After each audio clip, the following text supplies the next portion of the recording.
D'accord, donc nous passons très vite à la deuxième table ronde. Je vais simplement présenter les intervenants et lancer quelques questions. Nous parlons d'internationalisation des extrêmes droites et les conséquences pour l'Europe avec en visio Giorgia Bouilly, chercheuse au département des sciences politiques et sociales de l'Université de Florence. Ici assise à ma droite, Charlotte Bellavoine, administratrice de la Fondation Gabriel Péri, et aussi Paolo Rotelli, maître de conférences contractuelles en sociologie à l'Université Toulouse-Capitole. Donc, dans le texte Fascisme de la fin des temps, Naomi Klein distingue le fascisme historique des projets des extrêmes droites contemporaines. Elle dit « Si nous voulons affronter ce moment critique de l'histoire, nous devons accepter la réalité. Nous ne sommes pas confrontés à des adversaires que nous connaissons déjà. Nous faisons face à un fascisme de la fin des temps. » Et aussi, en réfléchissant à son enfance sous Mussolini, Umberto Eco observait que le fascisme nourrissait souvent, on a parlé de ça dans la table d'avant, un complexe d'Armageddon. Mais aussi, selon Klein, le fascisme des années 1930 avait un horizon, celui d'un âge d'or futur, pacifié et purifié. On pourrait dire que ce n'est plus le cas aujourd'hui. Autre peut-être différence majeure, les mouvements actuels ne s'appuient pas sur un groupe social analogue, par exemple aux anciens combattants de 1914-1918. Nous vivons dans des sociétés qui sont marquées par l'atomisation, la solitude amplifiée par les réseaux sociaux et aussi par une explosion des troubles psychiques, notamment chez les jeunes. Donc, quel rôle jouent selon vous ces différences dans les cas italiens, français et argentins? Sont-ils des adversaires connus ou inconnus? Et on commence par Charlotte. Ou peut-être Giorgia, comme vous préférez. Allez, on commence par Giorgia, c'est peut-être plus simple en visio. Oui. Pour un temps de 10 minutes, c'est quand tu veux, Giorgia. Oui. Bonsoir. Can you hear me? Vous m'entendez? Can you hear me? Est-ce que vous m'entendez? Oui, tout à fait. Okay. So I will have thank you for Eh bien, merci d'avoir organisé cet atelier très intéressant. Je vais m'exprimer en anglais, même si je comprends le français. Merci à nouveau pour ces présentations de Queen et Sylvie qui étaient très intéressantes et je suis ravi d'être ici et de partager quelques réflexions sur la trajectoire politique italienne actuelle et la première ministre Giorgia Meloni. Comme vous le savez, elle est arrivée au pouvoir en 2022 à la tête d'une coalition d'extrême droite, devenant ainsi la première femme Premier ministre d'Italie. Son gouvernement n'a cessé de poursuivre un programme de droite dur, souvent enveloppé dans la rhétorique de la sécurité, de l'ordre et de la souveraineté nationale, les mots-clés dont je vais parler aujourd'hui. En préparant les remarques d'aujourd'hui, j'ai revu les grandes lignes que j'avais présentées lors de notre dernière réunion en mars 2024. À l'époque, j'avais souligné deux tendances. La stabilité croissante des coalitions italiennes de centre droit et le déplacement décisif vers la droite du centre de gravité politique avec le parti de Meloni, Fratelli d'Italia, fermement aux commandes après les élections de 2022. Le pouvoir a été centralisé autour de la figure du Premier ministre Giorgia Meloni, dont le leadership détermine non seulement les priorités du gouvernement, mais aussi le ton du discours public. Et j'aimerais insister sur le fait que le discours public de Giorgia Meloni se concentre plus sur les concepts de nation. Le concept de nation a remplacé progressivement le concept de pays. Et aujourd'hui, les journalistes et les gens dans la rue ont tendance à parler de nation plutôt que de pays. Et c'est un point très intéressant. À l'époque, en mars 2024, j'avais abordé 3 domaines politiques clés. La gestion de l'immigration, une position répressive à l'égard des libertés civiles et des manifestations, et une politique étrangère nettement atlantiste, en particulier en ce qui concerne la guerre en Ukraine. Aujourd'hui, je souhaite poursuivre sur cette lancée, mais je voudrais d'abord donner un bref aperçu de l'équilibre politique actuel en Italie, en particulier de la solidité durable du gouvernement de Mme Meloni et de l'état fragmenté de l'opposition.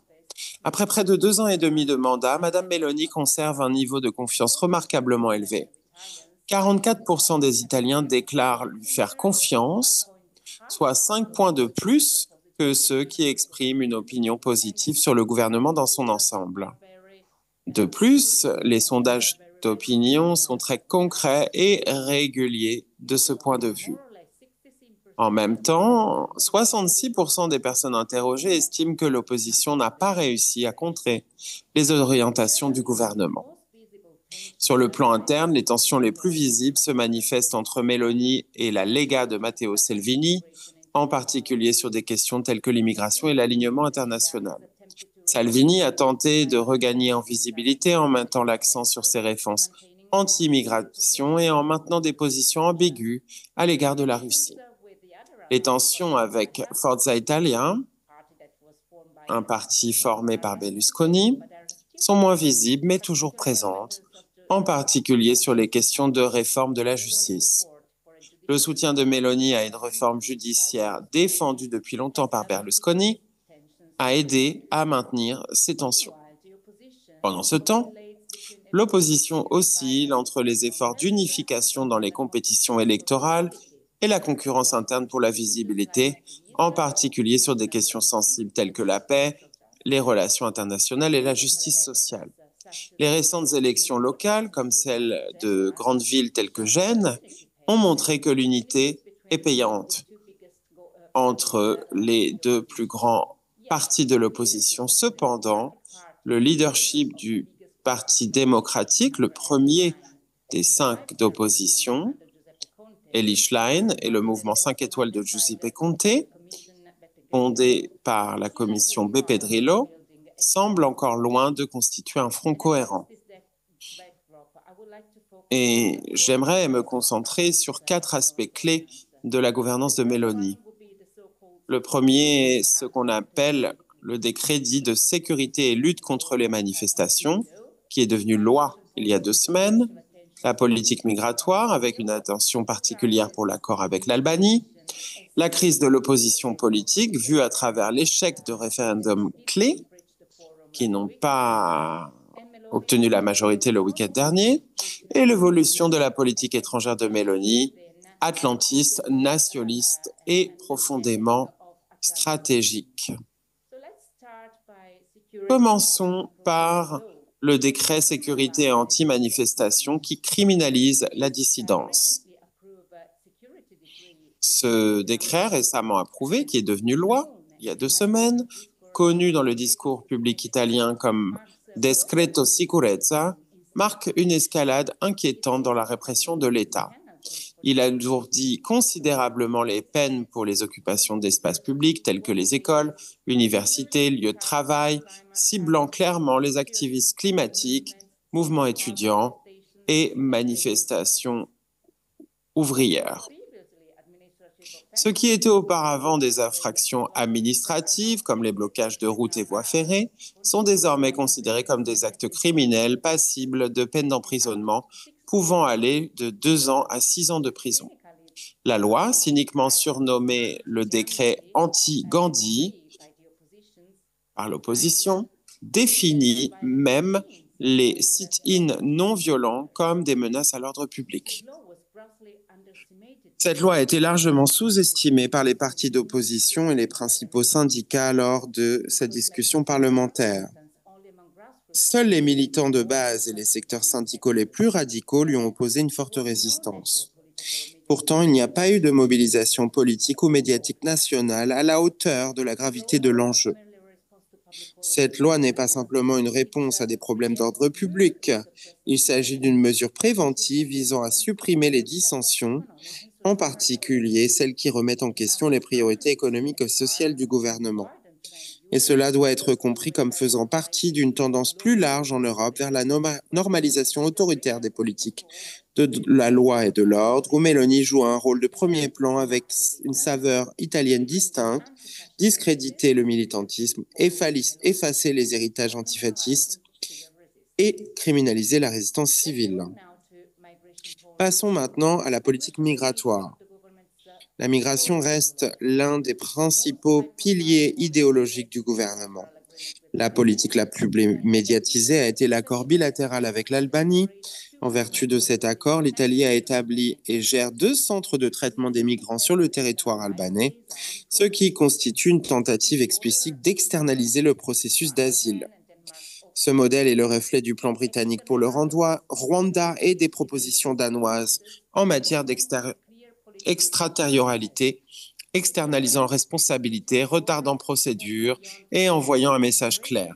Les frontières de l'Italie s'étendent au-delà de l'UE et l'immigration est avant tout une question de sécurité et de dissuasion. Il est inquiétant de constater que cette approche a été accueillie non pas par des critiques, mais par des éloges de la part de dirigeants européens de premier plan, dont Ursula von der Leyen. Elle a applaudi les efforts déployés pour protéger les frontières de l'Europe au moyen de ces mécanismes extraterritoriaux et a encouragé la désignation de pays tiers sûrs afin d'accélérer expulsions et limiter les obstacles judiciaires. Ce modèle se heurte toutefois à d'importants obstacles juridiques. Les tribunaux italiens se sont déjà prononcés contre certains aspects du plan, en particulier le traitement des asiles en dehors du territoire. En réponse, Meloni a lancé des attaques virulentes. Elle n'a pas obtenu la majorité de 50% et la participation était de 30%. Ce référendum sur la citoyenneté a reçu en majorité des non, plus de 3 fois l'autre référendum. Cela montre non seulement une mauvaise organisation, mais également l'impasse politique, la fragmentation de la gauche, la division des syndicats et le désengagement public de la participation démocratique.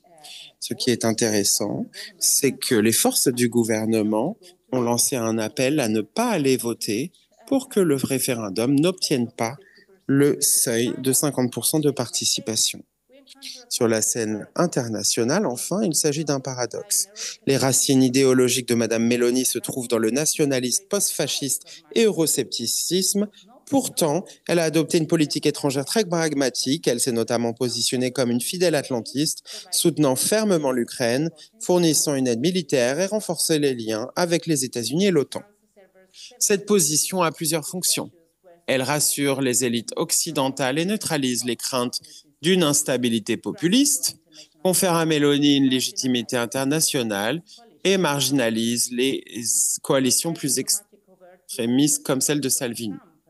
Cependant, l'alignement avec Trump, elle essaye de se positionner comme l'interlocuteur principal de son gouvernement, ce qui a créé du scepticisme parmi les autres gouvernements européens, notamment la France.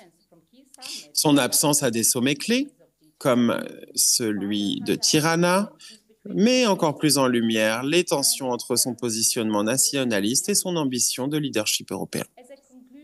Pour conclure, nous assistons à la convergence d'une rhétorique nationaliste, d'outils juridiques autoritaires et d'alliances stratégiques avec l'étranger.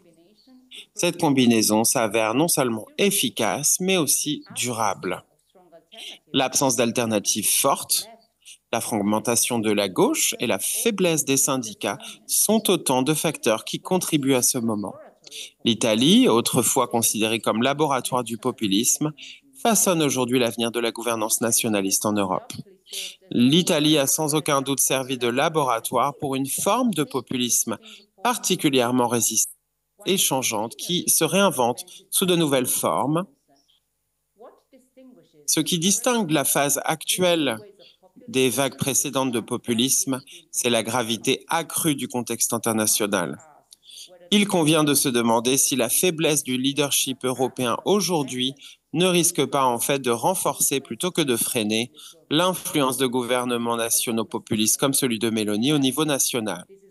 Je pense qu'il s'agit d'une évolution qui exige un examen minutieux et permanent, puisque l'Italie, en tant que laboratoire pour le populisme, doit également être perçue comme un laboratoire de ce qui a été décrit comme le nouveau fusionnisme, des stratégies qui convergent depuis l'interne vers l'international. Et selon moi, il faut prendre cela au sérieux et pris en compte. Merci beaucoup. Merci Georgia. Charlotte, quand tu veux. Merci beaucoup. Et j'en profite d'ailleurs avant de commencer mon intervention parce que on s'est tous présentés, tu nous as présenté, je te remercie, mais on ne t'a pas présenté. Lilith a été secrétaire d'État en Espagne à l'agenda 2030 et donc elle milite également depuis fort longtemps maintenant et elle écrit également aujourd'hui pour des journaux comme El País ou Le Monde diplomatique et donc c'était important de l'avoir aussi parmi nous parce que si vous avez aussi des questions par la suite sur ce qui se passe en Espagne, je pense qu'elle est une de celles qui peut y répondre le mieux.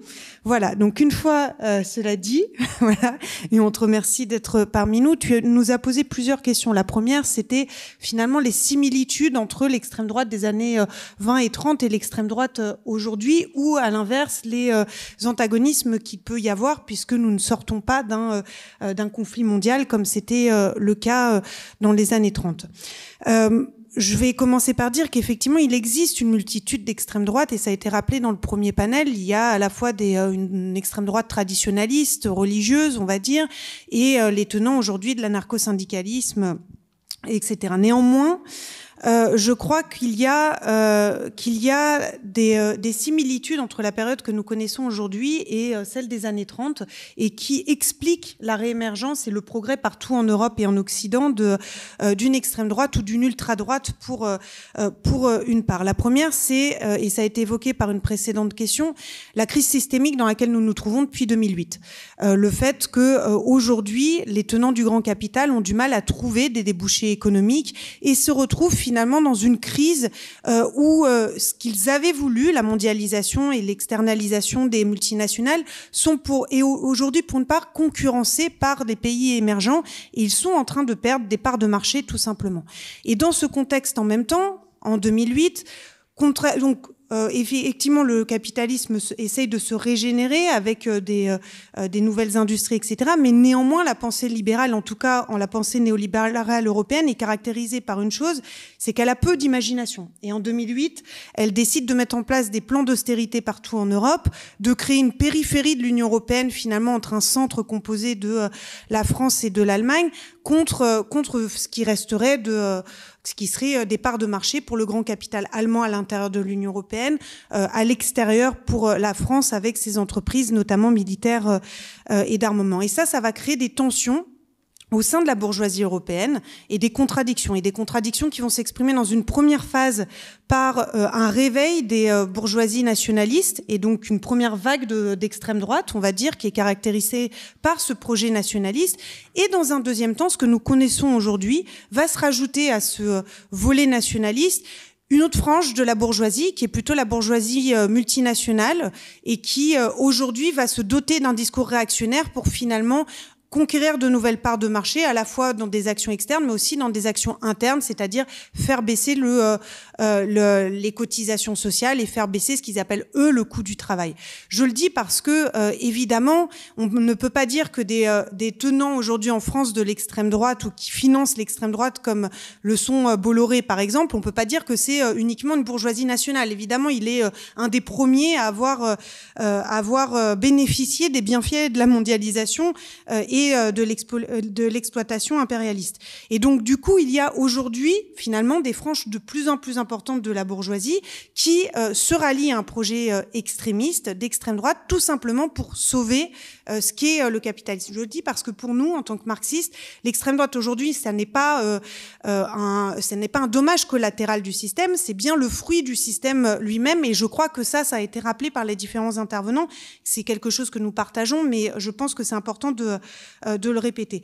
Donc, à partir de là, la question, elle est double, c'est comment en est-on arrivé jusque-là dans le discours et dans cette volonté d'avoir un nouveau paradigme, d'avoir non seulement de conquérir le pouvoir, mais de conquérir l'hégémonie culturelle, et c'est ce que la lutte qu'essaye d'avoir l'extrême droite aujourd'hui. Je crois qu'on en est arrivé là pour plusieurs raisons. Une banalisation du discours extrémiste dans les médias, notamment. Aujourd'hui, on n'a jamais eu autant de concentration dans les médias français aux mains de quelques multimilliardaires.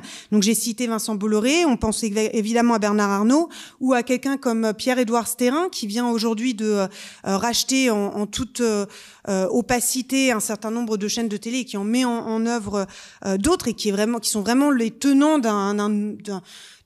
d'une ultra radicalisation de la part de l'extrême droite. Donc cette banalisation totale du discours de l'extrême droite et d'un discours raciste,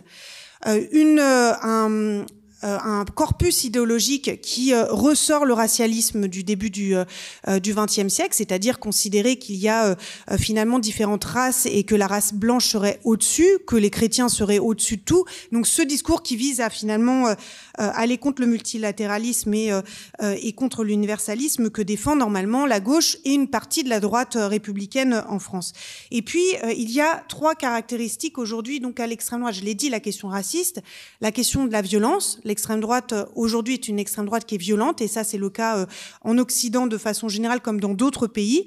C'est une extrême droite qui n'hésite pas, lorsqu'elle a le pouvoir, à faire preuve, ce qu'on vient de voir aux États-Unis ces dernières semaines, de toute l'artillerie de l'État et de création de nouvelles milices pour obtenir ce qu'elle veut. C'est une extrême droite qui, en France, n'hésite pas à commettre des attentats terroristes. Et d'ailleurs, depuis 2017, la DGSI alerte sur le fait que l'extrême droite ou l'ultra-droite est un danger majeur pour la démocratie en France, et qu'elle équivaut dans le risque d'attentats terroristes de masse avec les attentats islamistes. Donc c'est quelque chose qui a été totalement oublié par nos gouvernants, mais qui existe et qui a été doté d'un certain nombre de rapports du renseignement intérieur également. Et donc j'ai pris l'exemple de la France et des États-Unis parce que c'est là-dessus qu'on nous interroge aujourd'hui, mais on prend y compris un pays comme le Portugal qui n'a pas connu d'extrême droite depuis la chute de la dictature jusqu'à très récemment, et où aujourd'hui encore, on vient de démanteler un groupe néo-nazi qui s'est apprêté à commettre des attentats, y compris avec des gens en son sein qui étaient issus qui ont des responsabilités dans la police et les plus hautes sphères de l'État. Donc deuxième caractéristique de l'extrême droite aujourd'hui, c'est la violence, et en ça je crois que c'est un petit peu à mettre en parallèle avec ce qui se passait dans les années 30 évidemment. Et je pense que la troisième caractéristique de l'extrême droite aujourd'hui, c'est qu'elle ne remet pas en cause le néolibéralisme ou l'ultralibéralisme. Il ne s'agit pas d'avoir un projet étatiste, et ça tu l'as dit en introduction, mais je le répète, au final, l'extrême droite, lorsqu'elle arrive au pouvoir, se satisfait très bien des directives internationales, des directives européennes ou d'autres qui ancrent le libéralisme dans le marbre, et qui finalement, elle ne fait que l'accentuer en essayant encore plus de casser le code du travail et de mettre en concurrence les travailleurs les uns contre les autres. Et donc je pense que par rapport à ça, c'est extrêmement important de voir les similitudes, de voir comment elle croît dans la société. Pour moi, l'extrême droite est le fruit de la bourgeoisie, elle est financée par la bourgeoisie, et ça n'a pas changé depuis les années 30. Néanmoins, ce qui change, c'est effectivement l'atomisation dans la société, la baisse de la conscience de classe et des organisations collectives qui existaient et qui émergeaient, qui se construisaient dans les années 30 et qui se sont largement construites avec le Front populaire, par exemple, et qui aujourd'hui sont de plus en plus étiolées. Et par ailleurs, un sentiment de déclassement qui existait déjà dans les années 30 par ailleurs, c'était aussi une crise économique, mais un sentiment de déclassement, et qui fait que dans cette société atomisée et individualiste, c'est bien plus facile de se dire que le responsable, c'est le voisin qu'on connaît ou qu'on l'on voit dans les médias, plutôt que de se dire que c'est évidemment le grand capital. Et donc je pense que j'espère avoir répondu à peu près à ta question, mais je veux quand même finir sur une note positive, parce que tu nous disais qu'est-ce que l'on fait par rapport à ça, et l'idée n'est pas de nous pendre à la fin de cette séance, évidemment, en se disant c'est foutu, ils ont l'argent de leur côté et les ressources et les moyens médiatiques, que fait-on? Je crois qu'il faut bien voir aussi que cette émergence et cette croissance de l'extrême droite partout dans le monde, et en particulier en Occident, ne se fait pas sans heurts et sans contradiction. Donc sans contradiction au sein de différents projets capitalistes d'une part, mais aussi sans contradiction avec les forces du travail dans ces différents pays. Il y a eu ces dernières années aux États-Unis d'énormes mouvements populaires et syndicaux et qui ont remporté des victoires, notamment je pense à l'industrie de l'automobile. Et je le dis parce que le mouvement syndical aujourd'hui aux États-Unis est un de ceux qui est le plus au premier plan de cette lutte contre l'extrême droite. Et je crois qu'il faut le rappeler. Je pense que si Trump envoie toute l'artillerie lourde aujourd'hui en Californie et dans différents pays, dans différents États des États-Unis contre les gens qui se mobilisent contre les lois anti-migrantes, c'est bien parce qu'il y a une réaction par rapport à sa politique et qu'elle ne se fait pas sans heurte. De la même façon, les différentes mobilisations qu'il y a pu y avoir ces dernières années au niveau social en Europe et en France notamment, je crois qu'elles ont vocation justement à conscientiser les gens et à défaut d'obtenir des victoires rapides, je pense à la mobilisation contre la réforme des retraites par exemple, eh bien elles ont quand même comme mérite de pouvoir montrer très concrètement que dans ces mobilisations, l'extrême droite n'est pas présente. Et dans l'organisation collective des travailleurs, eh bien l'extrême droite n'est pas présente. Et donc je crois que la solution pour nous, notre rôle, c'est évidemment d'élever la conscience de classe, d'aller vers un projet et vers des rêves collectifs, contrairement qui sont alternatives à ce que nous vend le grand capital aujourd'hui en termes de rêves individuels. Mais c'est aussi d'organiser la société, de donner des espoirs par l'organisation collective. Et je pense qu'il ne faudrait pas sombrer dans le fatalisme en disant que l'on ne gagne rien. On gagne des choses. En France, on a gagné des choses ces derniers mois.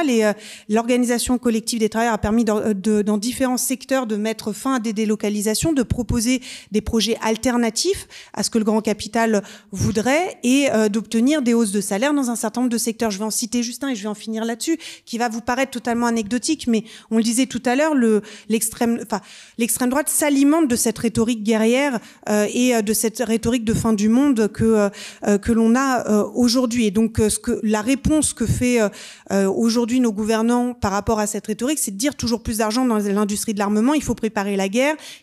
Qui veut la paix prépare la guerre. Bon, nous, on a tendance à dire qui veut la paix prépare la paix, ce qui paraît un petit peu plus logique. Mais même dans des secteurs clés comme ceux de l'armement, eh bien, il y a aujourd'hui des alternatives qui existent. Et une d'entre elles, je vais vous citer un exemple, c'est les travailleurs de Thales qui, dans un des secteurs de leur entreprise qui était dédié à l'armement, ont proposé un plan alternatif pour pouvoir continuer à produire, mais non pas pour l'industrie guerrière, mais pour avoir des projets qui aillent dans le cadre de la santé publique et donc de détourner leur production qui était à la base du militaire vers des projets de santé publique. C'est un exemple parmi d'autres qui peut vous paraître anecdotique, mais c'est ces anecdotes qui nous font construire du collectif aujourd'hui lorsque l'extrême droite essaye de nous individualiser, de prendre l'exception pour la règle, dire l'exception telle personne qui était sous OQTF a commis un attentat et donc c'est la règle, tous les migrants sont dangereux. Eh bien je pense que nous il faut peut-être qu'on reprenne cette rhétorique à l'inverse, c'est-à-dire l'organisation collective des travailleurs dans un endroit clé a permis de conquérir des choses. C'est bien la preuve que l'organisation collective des travailleurs doit être la norme et nous permettre d'aller vers des futurs qui sont bénéfiques pour tout le monde et pas uniquement pour une partie de la population qui est toujours les mêmes, encore une fois, les plus riches. Super, merci Charlotte. Et on passe à Pablo. Bon, bah, ça va être ma conclusion également, mais je vais quand même dérouler mon propos. En toute chose, je voudrais quand même remercier Le Vent se lève et la Fondation Gabriel Péri d'avoir rendu possible cette soirée. Merci aussi Lilith pour ton immense travail de coordination, invisible mais essentiel. Et aussi Raphaël Martin qui est derrière les caméras, sans qui voilà, on serait isolé du monde. Voilà, bon, je vais essayer de répondre à tes questions en donnant quelques éléments sur l'Argentine et sur Javier Milei. Alors, comment est-ce que Javier Milei arrive au pouvoir, déjà? Comment est-ce qu'il gagne? Lui se présente comme une sorte d'outsider avec un discours anti-caste.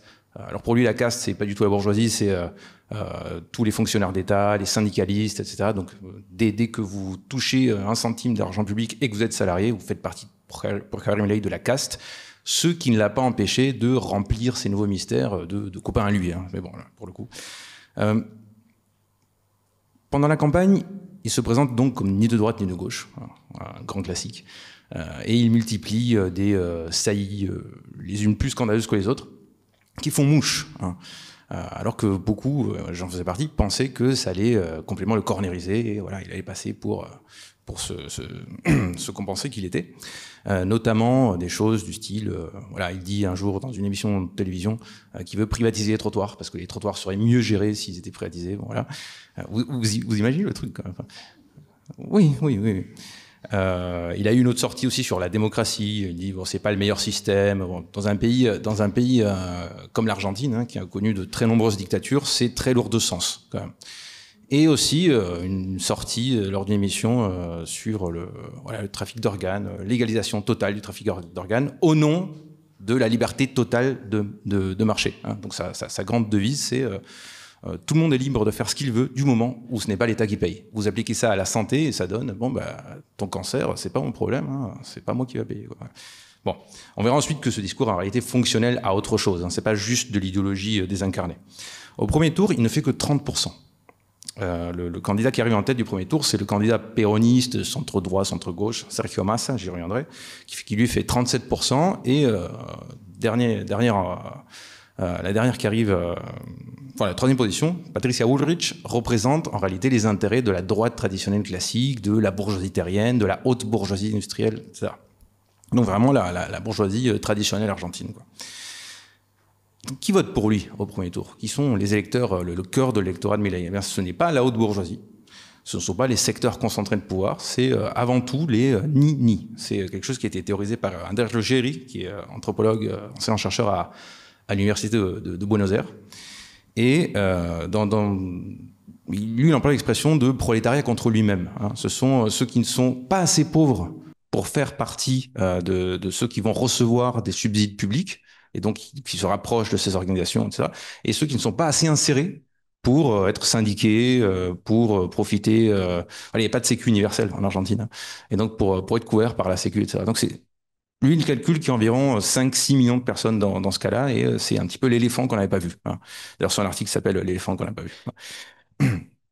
Au second tour, tout peut arriver, mais finalement, sans grande surprise, la droite traditionnelle soutient Javier Milei, et là on voit que finalement il n'était pas anticaste, hein, parce qu'il y a toutes sortes d'accords qui se mettent en place. Et je vais donner quelques statistiques électorales parce que c'est vraiment fascinant. Hein. Chez les auto-entrepreneurs, Milei fait 63%, hein, au second tour. Chez les cadres, il fait 56%. Chez la police et l'armée, 72%. Donc là, vous dites, bon, voilà, ça donne une idée de qui est le personnage. Mais il y a aussi des stats beaucoup plus surprenantes. Par exemple, chez les salariés du secteur public, hein, et pas que les cadres, hein, il fait quand même 45%. Plus que le candidat péroniste, qui lui ne fait que... bon, je ne vais pas noter. Il fait 28% chez ceux qui ont la carte au Partido Justicialista, qui est le parti péroniste, hein. Donc on était normalement dans une opposition terrible avec le péronisme, et finalement, 28% des péronistes votent quand même pour Milei. 50% chez les travailleurs informels, contre 43% pour Massa. Et là, tenez-vous bien, chez les ouvriers, il est majoritaire. Chez les ouvriers, Milei, donc formel, informel, Milei est majoritaire, il fait entre 51 et 52%, et Massa ne fait que 41% chez les ouvriers. Donc, il faut en venir au premier point, qui est que Massa n'a pas représenté une alternative pour les travailleurs, qui se sont soit abstenus, soit tournés vers Milei. Ce qui est quand même quelque chose de lourd de sens, c'est quand même une grosse leçon. Pourquoi? Parce que Massa a tout parié sur l'application, disons, de principes de la nouvelle économie géographique sur l'axe gauche-droite. En gros, il se dit, bon, Milei est si à droite que moi, si je veux capter le centre, il faut que j'aille un petit peu à droite. Tout ce qui sera à ma gauche va de toute manière voter pour moi. Le raisonnement est infaillible, sauf que ça n'a pas marché. Hélas. Alors, est-ce que Milei était-il un outsider? Mais en réalité, non, pas du tout. Milei est, et là je me base plutôt sur les travaux de Eduardo Basualdo, qui est quand même une référence de l'économie politique argentine, qui est décédé l'an dernier. Hein. Il a laissé une dernière publication qui est vraiment magistrale, je vous la conseille. Bon, peu importe. Et donc, pour moi, Milei est l'expression des mutations récentes du capitalisme, notamment avec la croissance ou l'ex-croissance du secteur financier, qui est à mettre en lien, je pense, avec la baisse tendancielle des taux de profit. Pourquoi? Parce qu'il a été financé par le secteur financier argentin et international. Hein. Ses liens avec Musk, c'est pas simplement idéologique. Hein. Lorsqu'il offre la tronçonneuse à Musk, bon, ok, il fait le pitre, mais ce n'est pas juste une accointance idéologique. Mais surtout, cette fraction-là de la bourgeoisie, donc la fraction financière, se constitue contre d'autres fractions, donc les fractions traditionnelles de la bourgeoisie argentine. Et moi, je pense qu'il faut vraiment regarder ce qui se passe en termes de classe, bien sûr de lutte des classes, mais aussi entre les différentes fractions de classe. Et je pense qu'elle est là la rupture. Elle est là la grande rupture entre Milei et les autres néolibéralismes. On a déjà eu de l'extrême droite en Argentine, on a déjà eu du fascisme, notamment avec Videla en Argentine, qui détruit non seulement politiquement, mais aussi physiquement le mouvement ouvrier en tuant des syndicalistes. Mais le grand changement, c'est que Milei représente ce secteur financier qui s'autonomise en Argentine, et pour preuve, sa politique économique. Sous couvert de stabilité macro et de combat contre l'inflation, et je ne vais pas entrer dans le débat du calcul des chiffres, même s'il y a beaucoup de choses à dire, Milei tente d'appliquer un programme assez classique, finalement, qui est celui d'avoir un taux de change stable, un dollar cher et des taux d'intérêt élevés. Donc pour y parvenir, on met en place un carry trade, ce qui donne lieu à la bicyclette financière. Donc en 2 mots, la bicyclette financière. On arrive en Argentine avec, je sais pas, $100, on achète à un certain taux de change une quantité de pesos. Avec ces pesos, on se procure des bons du trésor ou des titres émis par la Banque centrale extrêmement rémunérateurs en pesos. Cette rentabilité va en partie se faire bouffer par l'inflation, mais quand même. Une fois que le titre arrive à maturité, il y en a qui sont très très courts, eh bien, on rachète, donc on obtient des pesos, augmentés de leur rentabilité. Une partie s'est faite bouffer par l'inflation, mais ensuite on rachète des dollars au même prix. Il y a le piège. On rachète des dollars au même taux de change. Donc peut-être qu'on est entré dans le système avec $100, on ressort du système avec $125. D'où sont sortis ces $25 supplémentaires? Eh bien, soit de l'exploitation des travailleurs argentins, mais aussi de la dette. Ce qui fait que ce système ne peut se maintenir qu'à travers plus de dettes. Et bien sûr, à un moment, ça va exploser. Ça, je pense que tout le monde est d'accord là-dessus. Même les pro-Milei, ils se rendent compte qu'à un moment, ils vont devoir sortir leurs dollars de ce système. Ce qui fait que, donc, si ce système ne fonctionne qu'avec la dette, il faut sacrifier un certain nombre de choses sur l'autel de la dette. Et Milei sacrifie, bien sûr, en premier, les travailleurs. En quelques mots, sur le pouvoir d'achat a atteint les plus bas historiques. La consommation de viande dans un pays comme l'Argentine a atteint, je crois, le niveau de 1913, un truc comme ça. C'est vraiment bon. Ensuite, il attaque donc bien sûr l'État social, mais donc santé, éducation, très concrètement. Donc des médecins qui sont plus payés, des hôpitaux qui sont fermés, des traitements contre le cancer qui sont plus financés. Ouais. Et avec des phrases du type « ouais, c'est pas à moi de payer pour ton cancer ». C'est terrible, c'est terrible. Mais ce discours-là est fonctionnel, en réalité, de tout ce qu'il faut sacrifier pour maintenir cette machine. Et petit à petit, une fois qu'on a épuisé ce stock-là, eh bien, cette fraction de la bourgeoisie commence à en vampiriser d'autres, notamment la fraction industrielle et bien sûr la bourgeoisie agraire. Pourquoi ? Avec notamment mise à contribution, impôt sur les exportations de soja, donc forcément le fameux campo, les agro-exportateurs qui ont soutenu tous les régimes les plus dictatoriaux, les plus conservateurs, etc., mais se mettent en opposition à Milei cette fois-ci. Et la bourgeoisie industrielle aussi commence à être vampirisée petit à petit parce qu'elle aussi est mise à contribution. Et il y a aussi un détail important qui est que l'industrie a besoin de taux d'intérêt faibles pour investir. Eh bien là, Milei leur donne des taux d'intérêt élevés. Et le secteur agro-exportateur a besoin d'un peso faible pour être moins cher vis-à-vis de ses concurrents, et Milei lui donne un peso finalement surévalué. Ce qui fait que cette politique économique se fait contre ces deux autres fractions. Alors je pose une question un peu taquine, mais est-ce qu'on ne retrouve pas d'une certaine manière les mêmes affrontements qu'au sein du Parti de l'Ordre, mis au jour par Karl Marx dans le 18 Brumaire de Louis Bonaparte? Ce sont quasiment les mêmes débats, je veux dire. Avec la grande différence quand même que cette fois-ci on est dans un contexte de lawfare. J'en profite pour dire que hier a eu lieu une mobilisation face au consulat argentin ou l'ambassade argentine, je sais jamais. Consulat ou ambassade? Ambassade.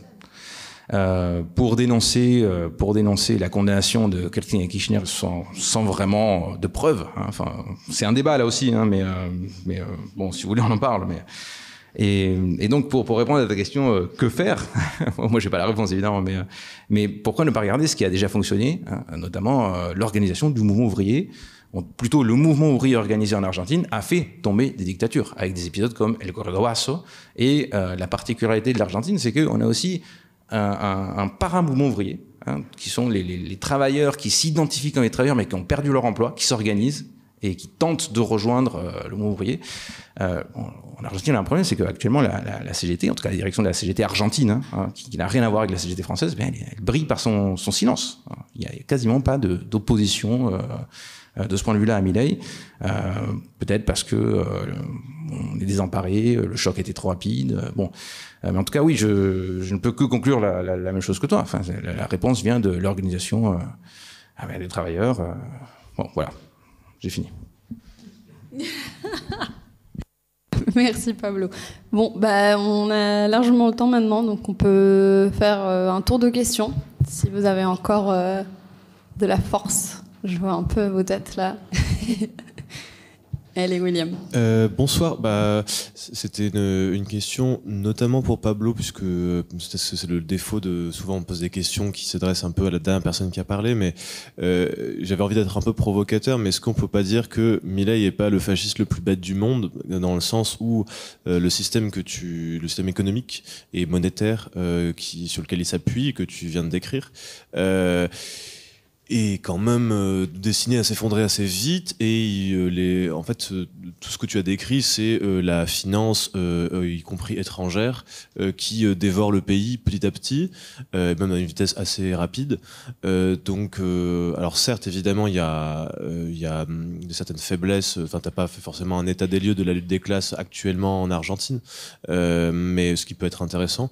Mais en tout cas, il y a aussi même la bourgeoisie qui, comme tu le disais, qu'elle soit agraire ou industrielle, va avoir de plus en plus de raisons de se rebeller et d'essayer de monter une alternative politique. Donc peut-être que la question que je voudrais poser, c'est est-ce que c'est pas le fasciste le plus bête du monde quelque part par rapport à ça, et finalement quelle perspective tu entrevois par la suite, puisque c'est vrai que les autres intervenantes ont plutôt décrit des formes de solidité des régimes fascistes ou d'extrême droite contemporains, notamment sur le cas italien. Qu'en est-il d'après toi du cas argentin? Merci. Deux autres questions peut-être. N'oubliez pas qu'il y a Giorgia Bulli effectivement en visio. Vous pouvez aussi lui poser des questions. Oui, bonjour. Ma question, ça serait plutôt à Giorgia Bulli. Voilà, c'est sur le fascisme. En fait, c'est parce que Giorgia Meloni, enfin, c'est dit dans les médias, mais c'est peut-être erroné, c'est-à-dire qu'elle se met en avant comme quoi elle aura rattrapé en termes de PIB, c'est-à-dire en produit intérieur brut, la France au niveau des revenus. Alors, c'est pour avoir des précisions. Et ensuite, vous avez parlé d'un alignement de la politique étrangère sur Trump. Et effectivement, le fascisme italien, après ce qui s'était passé, enfin après l'épisode de l'Éthiopie, elle a plus tellement de politique étrangère. Enfin, Giorgia Bulli pourra peut-être nous en parler mieux. Mais les alliances stratégiques avec l'étranger, je ne sais pas si vous pouvez en dire un peu plus, parce que l'Italie ne fête pas, comme vous savez, le 8 mai 45, puisqu'elle était pays vaincu. Donc, par rapport à la France, par exemple, la France a eu une forte politique étrangère, une forte politique indépendante, alors que l'Italie est plutôt, effectivement, alignée par rapport aux Américains. Elle a des bases américaines, d'ailleurs, il y a eu des bases américaines en Italie. Donc, c'est pour en savoir un peu plus, si vous pouvez développer un peu ça, je ne sais pas, enfin, c'est comme vous voulez. Pas d'autres questions ? Non, moi j'ai une question pour toi, Lilith, du coup. Non, parce qu'on n'a pas parlé de l'Espagne, mais je crois que c'est quand même intéressant parce que c'est un contre-exemple, l'Espagne, pour une bonne part, à la fois réémergence, si tant est qu'elle ait disparu, d'une extrême droite espagnole radicale avec Vox. Je dis si tant est qu'elle ait disparu parce que le fait qu'il n'y a pas eu de travail de mémoire historique en Espagne suite à la chute de la dictature franquiste a fait que le Parti populaire, pour une part, on peut le considérer comme d'extrême droite pour, en tout cas nos concepts français, mais on voit qu'il y a eu une émergence ces dernières années du coup de Vox, une très forte influence de Vox qui continue à être le cas aujourd'hui. Pour autant, il y a eu un barrage qui a été fait à la droite et à l'extrême droite en Espagne avec par 2 fois consécutifs un gouvernement de coalition de gauche, dominé par la social-démocratie certes, mais de coalition de gauche, qui a mis en péril les volontés fascistes. Donc comment tout ça se passe et comment toi tu as vécu de l'intérieur un peu l'émergence de cette droite? Moi, dans mon souvenir au Parlement européen, on avait carrément des porte-paroles de l'Opus Dei en commission parlementaire. C'était fort agréable, comme vous pouvez l'imaginer. Mais en tout cas, tu l'as vécu depuis bien plus près que nous. Donc on veut bien un peu des détails dessus aussi. D'accord. On donne peut-être d'abord la parole à vous. Qui veut commencer par répondre à la première question? Georgia.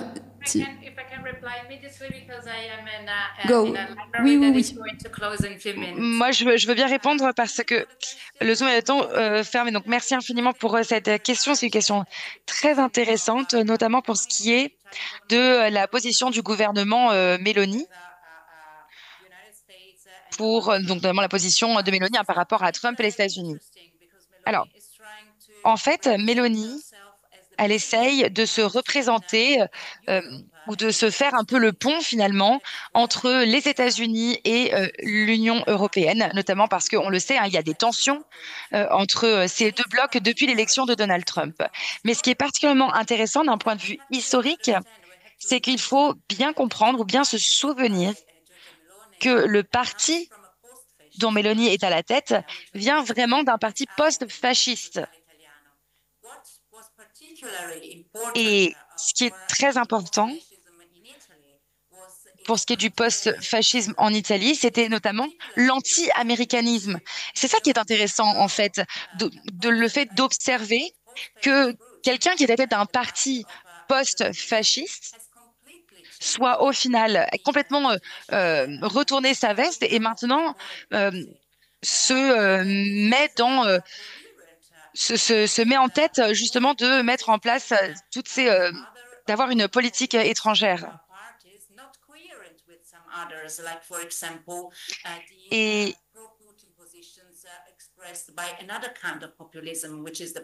on voit aussi un autre populisme s'exprimer.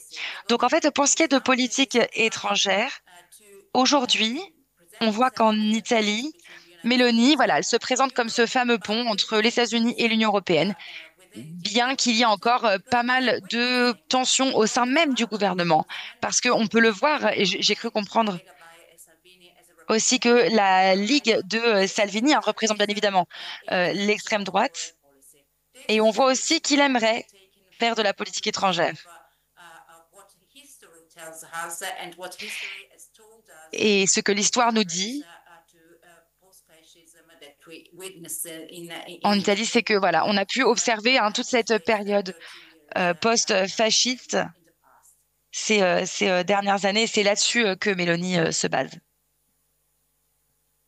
Super. Merci Georgia. On te laisse aussi partir. Merci pour ton intervention et ton temps. Pardon, je voulais juste répondre aux questions avant que la fenêtre Zoom se ferme. C'est bon, parfait. Merci. Donc on passe à Pablo et Charlotte pour les réponses. Il y en avait une sur l'Argentine aussi. Bon, mais William, tu aurais pu en poser une plus simple. Mais, enfin, je sais pas, déjà, est-ce que peut-être on ne devrait pas d'abord se mettre d'accord sur une caractérisation du fascisme, dans la mesure où je pense que quand même l'un des grands éléments, enfin, moi, personnellement, je distingue fascisme et extrême droite. Parfois, ils se recoupent, parfois non. Mais l'un des grands éléments du fascisme, c'est d'être quand même la roue de secours des classes dominantes en écrasant le mouvement ouvrier, qui devient beaucoup trop gênant. Donc, il faut quand même déjà un équilibre entre les classes, en tout cas, même un déséquilibre en faveur du mouvement ouvrier. Ce n'est pas du tout le cas en Argentine. Vraiment pas du tout le cas. Pas la peine de mettre en place un régime réellement fasciste en Argentine, parce qu'il n'y a pas d'opposition pour le moment. Par contre, est-ce qu'ils sont bêtes ? Bon, je pense que non, je pense qu'ils savent très bien ce qu'ils font et ils seraient bêtes s'il y avait un projet national derrière tout ça. Mais je pense que les discours qui justifient cette politique économique, bon, sont évidemment tous faux. C'est de la pure propagande d'État, pour justifier finalement ce qu'il faut nommer un pillage. Pourquoi ? Parce que quand l'Argentine ne pourra plus payer sa dette, c'est-à-dire très prochainement. Donc déjà, les rats vont quitter le navire, le taux de change va exploser, l'inflation va exploser. Le taux de pauvreté va augmenter encore plus de ce qu'il augmente aujourd'hui. Mais surtout, qu'est-ce qu'on va dire à l'Argentine? Ah, tu peux pas payer? Bon, ben, c'est pas grave. Non, on va venir pour les ressources, cette fois-ci. L'Argentine va payer sa dette avec une surexploitation de ses travailleurs sur 50 ans, 100 ans, et aussi en donnant de nouveau, une nouvelle fois, hein, ces ressources. Et je pense qu'il faudrait écrire le tome 2 des veines ouvertes d'Amérique latine. Hein, voilà. Parce que on est en plein dedans, quoi. Bon, voilà.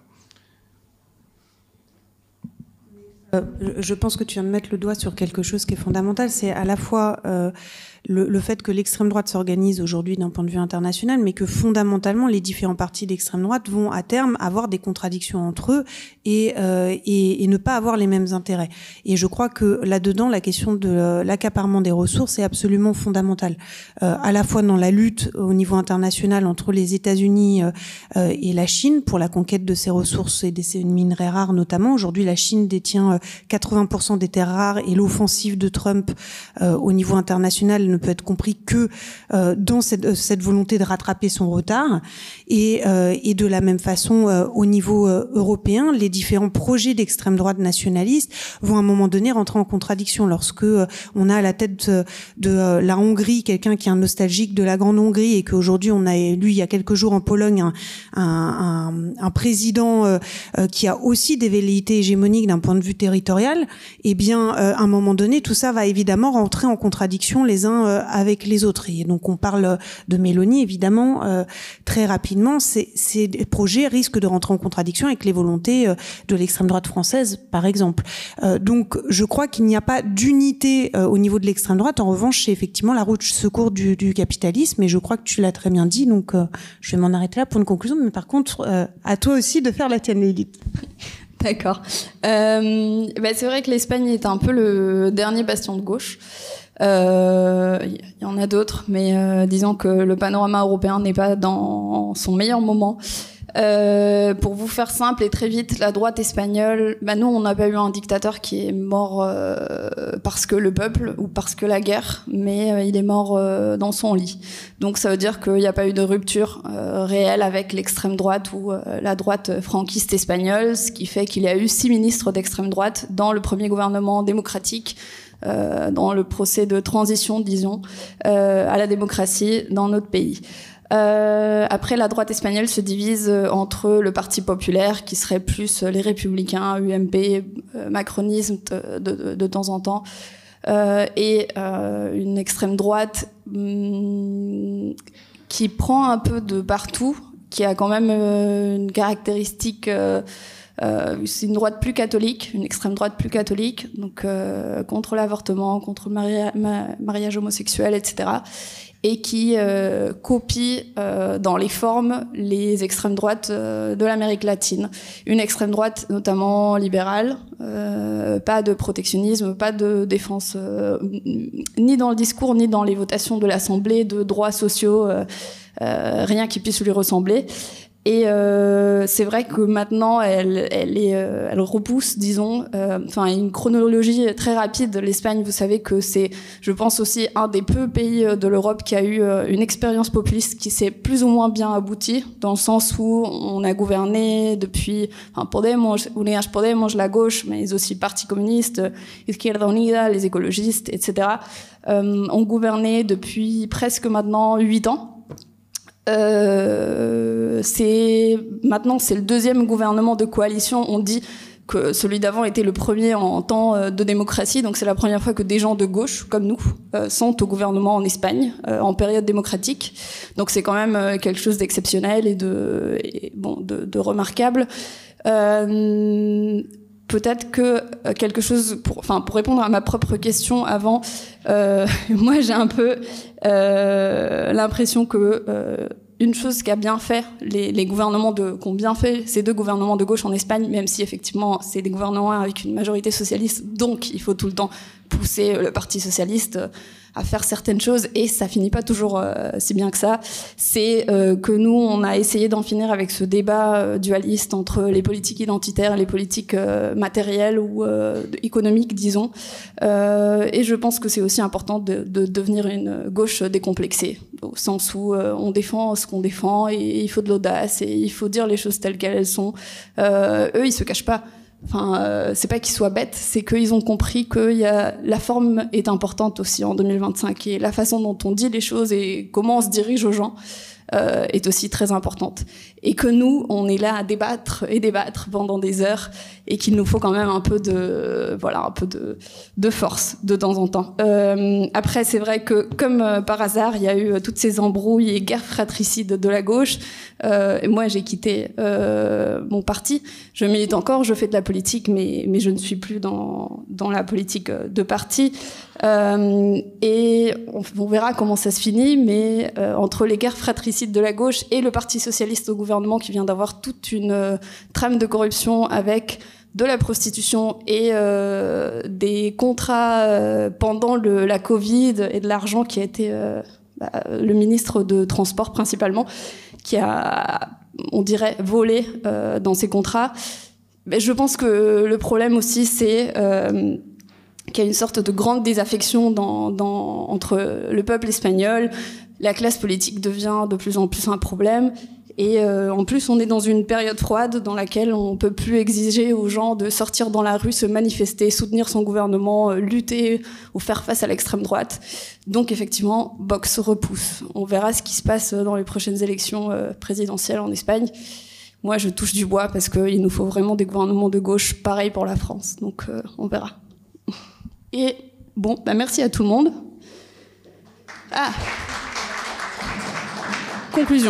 Conclusion, pardon. Les conclusions de Vincent Ortiz, collègue Le Vent se lève, qui va venir fermer la journée.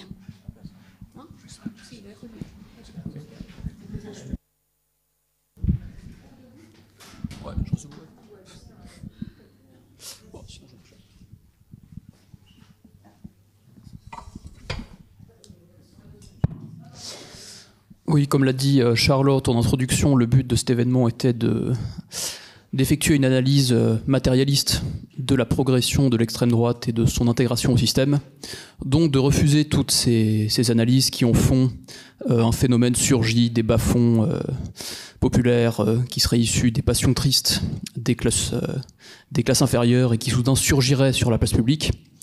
L'idée était d'aller contre cette interprétation dominante. L'idée n'était pas forcément de suggérer qu'il s'agit de l'évolution nécessaire du système dominant non plus, simplement de montrer que cette acclimatation du système à l'extrême droite est une des voies possibles du capitalisme parmi d'autres, qui devient de plus en plus probable ou réelle à la faveur des crises nationales et internationales qui surgissent. Au sein du Vent se lève, mais j'imagine aussi de la Fondation Gabriel Péri, il y a une dimension qui nous intéresse particulièrement, ou deux plutôt.